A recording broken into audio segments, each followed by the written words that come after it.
الحمدللہ رب العالمین والصلاة والسلام علی سید الانبیاء والمرسلین اما بعد فاعوذ باللہ من الشیطان الرجیم بسم اللہ الرحمن الرحیم السلام علیکم ورحمۃ اللہ وبرکاتہ۔ آج ہم انشاءاللہ اللہ تعالیٰ کے فضل سے پارہ نمبر 11 کی سمری پڑھیں گے۔ پارہ نمبر 11 میں سورۃ توبہ کا کچھ حصہ ہے اور سورۃ یونس ہم پڑھیں گے۔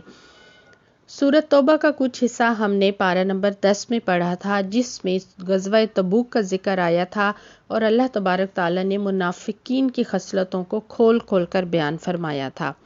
یہاں پر پارہ نمبر 11 کے آغاز میں بھی اللہ تعالیٰ منافقین کے ہی بارے میں فرما رہے ہیں کہ جب وہ غزوہ تبوک پر پیارے نبی صلی اللہ علیہ وآلہ وسلم کے ساتھ نہیں گئے تھے تو اللہ تعالیٰ کہتے ہیں کہ جب رسول اللہ صلی اللہ علیہ وآلہ وسلم واپس آئیں گے تو یہ ان کے سامنے جا کر طرح طرح کے عذر بہانے کریں گے اور معذرتیں لے کر آ جائیں گے۔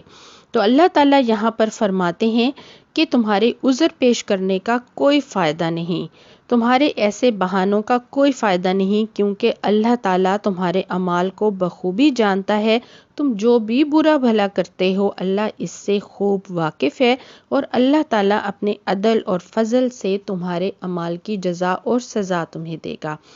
اس کے بعد اللہ تعالیٰ نے سابقون اولون کے بارے میں فرمایا ہے اور ان کی قدردانی کی ہے قرآن پاک میں کہ وہ اللہ سے راضی ہو گئے اور اللہ ان سے راضی ہو گیا۔ یہ کون لوگ تھے؟ یہ وہ لوگ تھے جنہوں نے اس وقت پیارے نبی صلی اللہ علیہ وآلہ وسلم کا اور دین کا ساتھ دیا جب دین کو سہارا دینے والے لوگ نہیں تھے، جب مشکل وقت تھا۔ تو اس وجہ سے اللہ تعالیٰ نے یہاں پر ان کا درجہ بیان فرمایا ہے کہ اللہ تعالیٰ نے ان کے لیے ایسے باغ مہیا کر رکھے ہیں جن کے نیچے نہریں بہتی ہوں گی اور وہ ان میں ہمیشہ رہیں گے۔ یہی عظیم الشان کامیابی ہے۔ اس کے بعد اللہ تعالیٰ نے ان لوگوں کا ذکر فرمایا ہے جن کے اعمال ملے جلے ہوتے ہیں، یعنی کہ جن کے اعمال صالح اور غیر صالح ملے جلے ہوں تو وہ اپنے اعمال کو پاک کیسے کر سکتے ہیں۔ تو یہاں پر اللہ تعالیٰ نے فرمایا کہ وہ صدقہ دے کر اپنے اعمال کو پاک کر سکتے ہیں۔ اللہ تعالیٰ فرماتے ہیں اے نبی تم ان کے اموال میں سے صدقہ لے کر انہیں پاک کرو اور نیکی کی راہ میں انہیں بڑھاؤ اور ان کے حق میں دعائے رحمت کرو۔ نبی کریم صلی اللہ علیہ وآلہ وسلم صدقہ کرنے والے کو کیا دعا کیا کرتے تھے؟ آپ کہتے تھے اے اللہ صدقہ دینے والے اور اس کی آل پر رحمت فرما، یعنی صدقے کے جو اثرات ہیں وہ صرف صدقہ کرنے والے پر نہیں ہوتے بلکہ اس کی نسلوں میں بھی خیر پہنچتی ہے۔ سبحان اللہ۔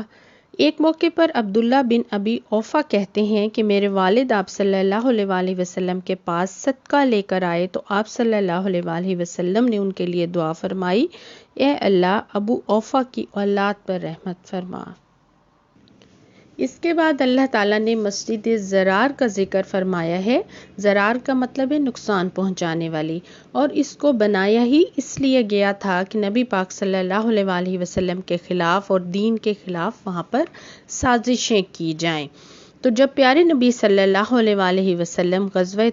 تبوک سے واپس آ رہے تھے تو اللہ تعالیٰ نے پھر آپ کو وحی کے ذریعے اس کے بارے میں بتایا، اور آپ صلی اللہ علیہ وآلہ وسلم نے پھر کچھ صحابہ کو وہاں پر بھیج کر اس مسجد کو منہدم کروا دیا۔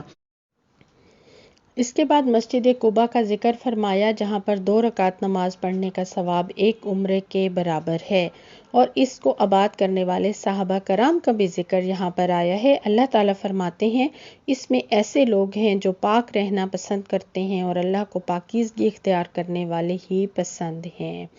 یعنی کہ اسلام میں پاکیزگی جسم کی اختیار کرنا اس قدر اہم ہے اور اللہ تعالیٰ کو اس قدر پسند ہے کہ اللہ تعالیٰ نے یہاں پر ایسے صحابہ کی تعریف فرمائی ہے۔ نبی پاک صلی اللہ علیہ وسلم نے ان سے پوچھا کہ آپ کیسے طہارت حاصل کرتے ہیں کہ اللہ پاک نے قرآن پاک میں آپ کی تعریف فرمائی ہے؟ تو انہوں نے فرمایا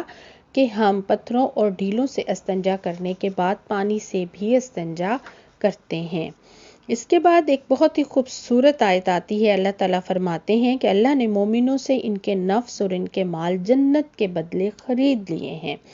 یعنی کہ ہم اپنے مال کو، اپنے نفس کو جتنا زیادہ اللہ کی راہ میں خرچ کریں گے اتنے ہی زیادہ اللہ کی جنت کے حقدار ہوں گے۔ یعنی کہ جو مال ہمیں اللہ تعالیٰ نے اس دنیا میں دیا ہے، اور ہم نفس کا جتنا زیادہ اللہ کی خاطر ہم جہاد کریں گے اور اپنے نفس پر قابو پا کر اللہ تعالیٰ کی عبادت میں، اللہ کے دین میں وقت لگائیں گے، اتنے ہی زیادہ ہم جنت کے حقدار ہوں گے۔ اس کے بعد اللہ تعالیٰ نے ایسے لوگوں کی خصوصیات بیان فرمائی ہیں جو کہ یہ سودا کرتے ہیں، یعنی اپنے مال اور اپنے نفس کو اللہ کی خاطر قربان کرتے ہیں۔ اللہ تعالیٰ فرماتے ہیں کہ ایسے لوگ توبہ کرنے والے ہوتے ہیں، یعنی ہر چھوٹی بڑی غلطی پر فوراً ہی توبہ کرتے ہیں، استغفار کرتے ہیں، عبادت گزار ہوتے ہیں، یعنی فرائض کے علاوہ نوافل کا بھی اہتمام کرتے ہیں، ہر حال میں تعریف کرتے ہیں اللہ کی، اچھے حالات ہوں برے حالات ہوں ہر حال میں وہ اللہ سے راضی رہتے ہیں، اور اللہ کی خاطر زمین میں گردش کرنے والے ہوتے ہیں، یعنی کہ دین کے کاموں کی خاطر، دین کا علم حاصل کرنے کی خاطر، دین کی خاطر وہ سفر کرتے رہتے ہیں۔ اس کے علاوہ نمازوں کی اور رکوع کی پابندی کرتے ہیں، خوب سجدے کرنے والے ہوتے ہیں، نیکی کے کام کا حکم کرنے والے اور برائی سے روکنے والے ہوتے ہیں، اور اللہ کے حدود کی حفاظت کرنے والے ہوتے ہیں، یعنی کہ وہ چیزیں، وہ حرام چیزیں جن کا اللہ تعالیٰ نے ہمیں بتا دیا ہے اور ان سے منع فرمایا ہے، چاہے وہ ہمارے اقوال ہوں، چاہے ہمارے افعال ہوں، ہمارے کام ہوں، ان سے وہ ہمیشہ بچے رہتے ہیں۔ تو ایسے ہی لوگ اس جنت کے حقدار ہیں، اور وہ مومن جو اللہ سے خرید و فروخت کا یہ معاملہ کرتے ہیں، اے نبی ان مومنوں کو خوشخبری دے دو۔ اس کے بعد پھر اللہ تعالیٰ نے مومنین کو تسلی بھی دی ہے کہ یہ ہو ہی نہیں سکتا کہ اگر تم اللہ کی راہ میں اللہ کے لیے کچھ خرچ کرو، ٹائم خرچ کرو، صلاحیت خرچ کرو، مال لگاؤ، یا کوئی بھی صلاحیت تمہارے پاس ہے وہ اللہ کی راہ میں لگاؤ تو اللہ تعالیٰ اس کا صلہ تمہیں ضرور دے گا۔ یہاں پر اللہ تعالیٰ نے فرمایا کہ اس کے بدلے ان کے حق میں ایک عمل صالح لکھا جائے گا۔ یقیناً اللہ کے ہاں محسنوں کا حق الخدمت مارا نہیں جاتا۔ اور محسن کون ہے؟ جو جنت کے اعلیٰ ترین مقامات پر ہوں گے، اعلیٰ ترین مقامات کا وہ مستحق ہوگا۔ سبحان اللہ۔ یعنی یہاں پر اللہ تبارک تعالیٰ ہمیں یہ تسلی دے رہے ہیں کہ اگر ہم اللہ کی راہ میں اللہ کے لیے کچھ بھی خرچ کرتے ہیں، چاہے وہ ٹائم ہے، صلاحیت ہے، پیسہ ہے، اور اس راستے میں ہمیں کوئی مشکل آتی ہے، کوئی مشکل برداشت کرنی پڑتی ہے، تو وہ کبھی بھی رائیگاں نہیں جائے گی، بلکہ اس کے بدلے میں اللہ تعالیٰ ہمارے لیے ایک عمل صالح لکھ دیں گے۔ اور عمل صالح کیا ہے؟ عمل صالح ہر وہ عمل ہے جو اللہ کی بارگاہ میں مقبول ہے، یعنی اللہ کے راستے میں اگر کوئی تکلیف آئے گی تو اس کا اجر لکھ دیا جاتا ہے۔ سبحان اللہ۔ یعنی ہمارا ایک ایک لمحہ جو ہم نے دین کے راستے پر گزارا ہے وہ عبادت کا درجہ رکھتا ہے۔ اس کے بعد اللہ تعالیٰ نے اس سورت کے آخر میں ایک بار پھر منافقین کا رویہ بیان کیا ہے کہ جب بھی ان کے سامنے قرآن پاک کی تلاوت کی جاتی ہے یا کوئی بھی سورت پڑھی جاتی ہے تو وہ نہایت بددلی کے ساتھ اکتائے ہوئے بیٹھے رہتے ہیں، جبکہ مومن کا قرآن کو پڑھ کر اس کا ایمان بڑھ جاتا ہے۔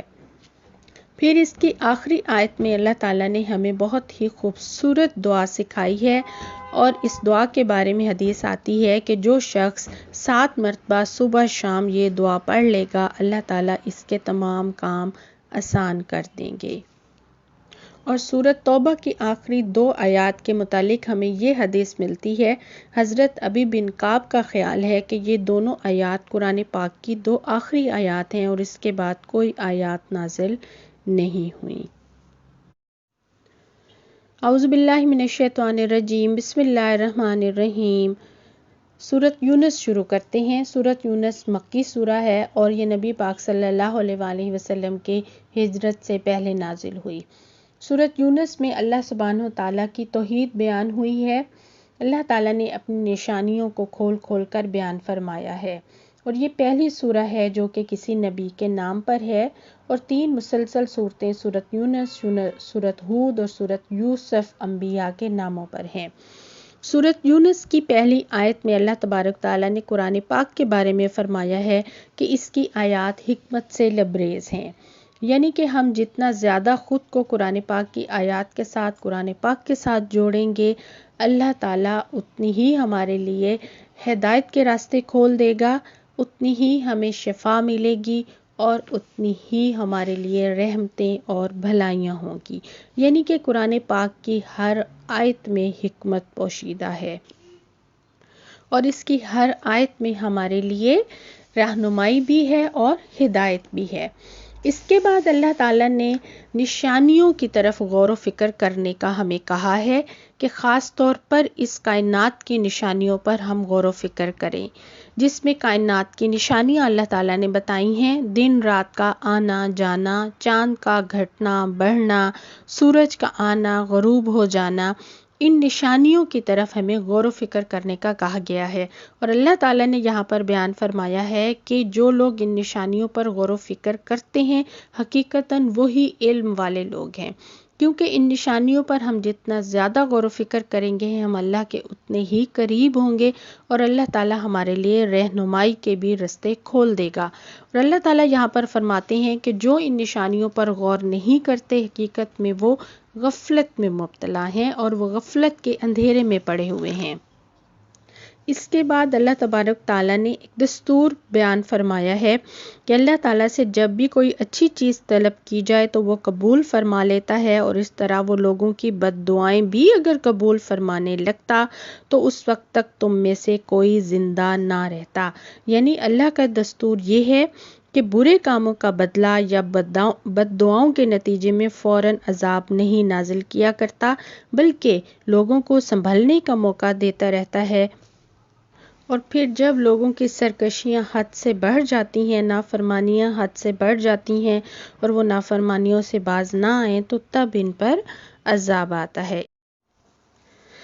اس کے بعد اللہ تبارک تعالیٰ نے انسان کی سرکشی کی حقیقت کو بیان فرمایا ہے کہ جب انسان پر کوئی مشکل وقت آتا ہے، تکلیف آتی ہے، تو وہ تمام اسباب دنیا کے اس کو منقطع ہوتے نظر آتے ہیں، تو وہ تمام تر توجہ اللہ پر کر دیتا ہے اور خالصتاً اللہ کو پکارنے لگتا ہے۔ اللہ تعالیٰ اس کی دعا سن لیتا ہے، اور جب وہ سختی کا وقت گزر جاتا ہے تو انسان پھر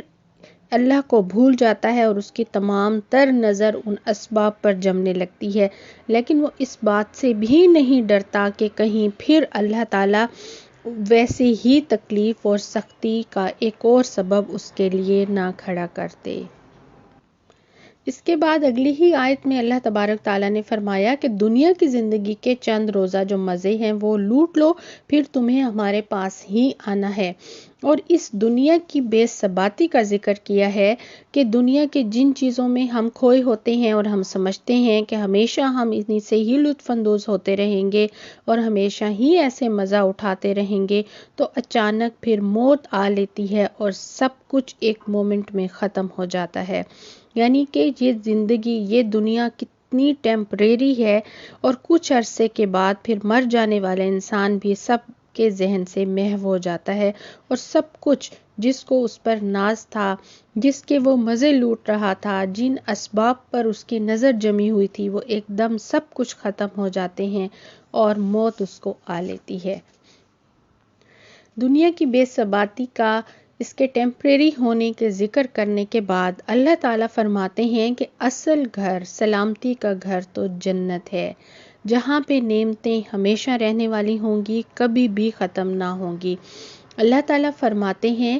کہ اللہ تمہیں سلامتی کے گھر یعنی جنت کے گھر کی طرف بلاتا ہے، اور وہ جسے چاہتا ہے سیدھی راہ دکھاتا ہے۔ جن لوگوں نے اچھے کام کیے ان کے لیے ویسا ہی اچھا بدلہ ہوگا، اور اس سے زیادہ بھی۔ ان کے چہروں پر نہ سیاہی چھائے گی اور نہ ہی ذلت ہوگی۔ یعنی اللہ تعالیٰ نے ہمیں یہاں پر بتا دیا ہے کہ یہ دنیا جو ہے یہ فانی ہے، سب کچھ کبھی بھی ختم ہو سکتا ہے، اور وہی جنت ہمیشہ رہنے والی ہے، اور وہاں تک پہنچنے کا راستہ بھی اللہ تعالیٰ نے ہمیں قرآن میں بتا دیا ہے۔ وہ کیا ہے؟ نیکی کا راستہ ہے، اعمال صالح کا راستہ ہے، جن پر اگر ہم عمل کریں گے تو ہمیں ہمیشہ رہنے والی جنتیں ملیں گی۔ اللہ تبارک تعالیٰ آپ کو ہمیں سب کو جنت الفردوس میں داخل فرمائے، آمین۔ اس کے بعد اللہ تعالیٰ نے اعمال صالح کا ذکر کیا ہے کہ آخرت میں صرف وہ اعمال صالح ہی ہوں گے جو کام آئیں گے، اور کسی نے اللہ اور آخرت کے دن پر ایمان لاتے ہوئے اپنے لیے آگے بھیجے ہوں گے۔ ان اعمال کے علاوہ، ان اعمال کے سوا وہاں نہ مال و دولت کام آئے گی اور نہ ہی رشتہ دار کام آئیں گے۔ صرف وہی اعمال جو ہم نے آگے بھیجے ہوں گے وہاں پر عذاب سے بچنے کے لیے ہمارے کام آئیں گے۔ اس کے بعد بہت ہی خوبصورت آیت آتی ہے کہ اللہ تعالیٰ نے کہا ہے کہ قرآن کا ملنا ہمارے لیے اللہ کا بہت بڑا فضل ہے، رحمت ہے، اور یہ اللہ تعالیٰ کی ہمارے لیے بہت بڑی نعمت ہے۔ اللہ تعالیٰ فرماتے ہیں کہ اللہ کے فضل اور اس کی مہربانی سے یہ نازل کی گئی ہے، لہٰذا انہیں اس پر خوش ہو جانا چاہیے۔ یہ ان چیزوں سے بہتر ہے جو وہ جمع کر رہے ہیں، یعنی قرآن ہر اس مال و دولت سے بہتر ہے جو کہ ہم اس دنیا میں اپنے لیے جمع کرتے ہیں۔ کیونکہ قرآن کا علم حاصل کر لینا، قرآن سے جڑ جانا 1000 درجے بہتر ہے، کیونکہ اس میں جو ہمیں نعمتیں ملتی ہیں، جو ہدایت ملتی ہے، وہ لازوال ہے اور وہ کبھی بھی فنا نہیں ہوگی، جبکہ جو دنیا کا مال و دولت ہے، جو دنیا کی نعمتیں ہیں، وہ تمام کی تمام عارضی ہیں، ٹیمپریری ہیں، اور ایک وقت آئے گا کہ یہ سب کے سب ختم ہو جائیں گی۔ ہاں، دنیا کی سب نعمتیں اس وقت ہمارے لیے رحمت ہوں گی جب ہم ان نعمتوں کو اللہ تعالیٰ کے راستے میں، اللہ کے دین کے راستے میں خرچ کریں گے، تو وہ نعمتیں ہمارے لیے پھر انشاءاللہ باعث نجات بنیں گی۔ لیکن دنیا کی ہر نعمت فنا ہو جانے والی ہے، اور قرآن ہر اس نعمت سے بہت بہتر ہے، بہت بڑی رحمت ہے۔ اس لیے ہمیں اس پر خوش ہونا چاہیے کہ اللہ تعالیٰ نے ہمیں مسلمان بنایا اور ہمیں قرآن جیسی نعمت سے نوازا۔ اس کے بعد اللہ تبارک تعالیٰ نے انبیاء کے قصے بیان فرمائے ہیں۔ اس میں پہلے حضرت نوح کا ذکر آتا ہے، پھر حضرت موسیٰ کا ذکر آتا ہے، حضرت ہارون علیہ السلام کا ذکر آتا ہے، حضرت موسیٰ کی دعا کا ذکر آتا ہے جو اللہ تعالیٰ نے قبول فرمائی تھی، اور پھر اس کے بعد اللہ تعالیٰ نے حضرت موسیٰ علیہ السلام کو ایک ہدایت فرمائی تھی جو کہ ہم سب کے لیے بھی ہے۔ اللہ تعالیٰ نے فرمایا، تم دونوں کی دعا قبول ہو چکی، تم ثابت قدم رہو اور ان لوگوں کی پیروی نہ کرو جو علم نہیں رکھتے۔ یعنی کہ کامیابی کے لیے صبر اور استقلال کی اہمیت پر زور فرمایا ہے کہ ہمیں کامیابی حاصل کرنے کے لیے صبر کا دامن تھامنا ہوگا۔ اس کے بعد اللہ تبارک تعالیٰ نے بنی اسرائیل کا ذکر فرمایا کہ بنی اسرائیل کو اللہ تعالیٰ نے کس طرح دریا سے پار گزارا اور فرعون کو کس طرح اسی دریا میں تباہ کر دیا، اور اس کی لاش آج تک سب کے لیے باعث عبرت بنی ہوئی ہے۔ اب ان سب قصوں کو بیان کر کے آپ صلی اللہ علیہ وسلم کو اللہ تعالیٰ تسلی دے رہے ہیں کہ اللہ اپنی قدرت سے اس طرح راستے بناتا ہے، اور اہل ایمان کو بھی حوصلہ دیا جا رہا ہے کہ دین کے راستے پر چل کر اگر کسی کو کوئی پریشانی ہوتی ہے تو وہ صرف وقتی ہے، بلکہ اس راستے پر چل کر کبھی بھی ناکامی نہیں ہوگی، اور اللہ تعالیٰ راستے میں آسانیاں بھی کر دے گا انشاءاللہ۔ اس کے بعد قوم یونس کا ذکر ہے کہ عذاب آنے سے قبل ہی انہیں اپنی غلطی کا احساس ہو گیا تھا اور انہوں نے استغفار کی تھی۔ اس طرح استغفار کرنے سے اور توبہ کرنے پر اللہ تعالیٰ نے ان سے عذاب کو ٹال دیا تھا۔ اس کے بعد بہت ہی خوبصورت آیت آتی ہے کہ اللہ تعالیٰ فرماتے ہیں کہ پھر ہم رسولوں اور ایمان لانے والوں کو بچا لیتے ہیں۔ یہی ہمارا طریقہ ہے کہ مومنوں کو بچا لینا ہمارے ذمے ہے، یعنی اللہ تعالیٰ مومنین کی مدد کرنے کو، ان پر رحم کرنے کو، ان کی توبہ قبول کرنے کو، ان کو برکت دینے کو خود پر لازمی کر دیتا ہے۔ جو لوگ اللہ کی طرف بڑھیں گے اس کے بعد اللہ تعالیٰ بھی ان کے لیے آسانی کر دے گا، اور ان کے لیے آسانی کو، برکت کو اپنے ذمے لے لیتا ہے۔ لیکن اس کے بعد پھر ہمیں فرمایا کہ ہمیں کیا کرنا ہے۔ آیت کا ترجمہ آتا ہے یہ کہ آپ یکسو ہو کر اسی دین اسلام کی طرف اپنا رخ قائم کیجئے اور مشرکوں سے نہ ہو جانا، یعنی ہمیں کیا کرنا ہے کہ یکسو ہو کر دین اسلام کی طرف اپنا رخ قائم رکھنا ہے۔ پھر فرمایا کہ جو بھی بھلائی کے اس راستے کو چنے گا، ہدایت کے اس راستے کو اختیار کرے گا، تو یہ اسی کے لیے ہی مفید ہے، کیونکہ اس سے اس کی اپنی زندگی پرسکون ہو جائے گی۔ اور اگر کوئی ہدایت کے راستے سے ہٹ جائے گا، ہدایت کے راستے کو اختیار نہیں کرے گا، اسے دنیا تو مل جائے گی، جو اس کی نصیب میں لکھی ہوئی ہے، جو بھی مال و دولت، جو بھی چیز اس کے نصیب میں ہے، وہ اس کو ضرور ملے گا، لیکن سکون نہیں ملے گا، اور آخرت میں بھی اس کے لیے تباہی ہے۔ اور اس حق کو قبول کرنے میں ہمارا فائدہ ہے اور بھٹک جانے میں ہمارا نقصان ہے۔ یا اللہ، ہمیں ان تمام برائیوں سے بچنے کی توفیق عطا فرما جو تو نے اس بارے میں منافقین کی بتائی ہیں۔ یا اللہ، ہمیں ان تمام اچھائیوں کو اختیار کرنے کی توفیق عطا فرما جو تو نے اپنے سچے مومنین کی بیان فرمائی ہیں۔ اے اللہ، ہم سب کو دوزخ کی عذاب سے بچانا، ہمیں دنیا اور آخرت کی بھلائیاں سمیٹنے والا بنا۔ یا اللہ، ہمیں جنت الفردوس میں داخل فرمانا۔ آمین یا رب العالمین۔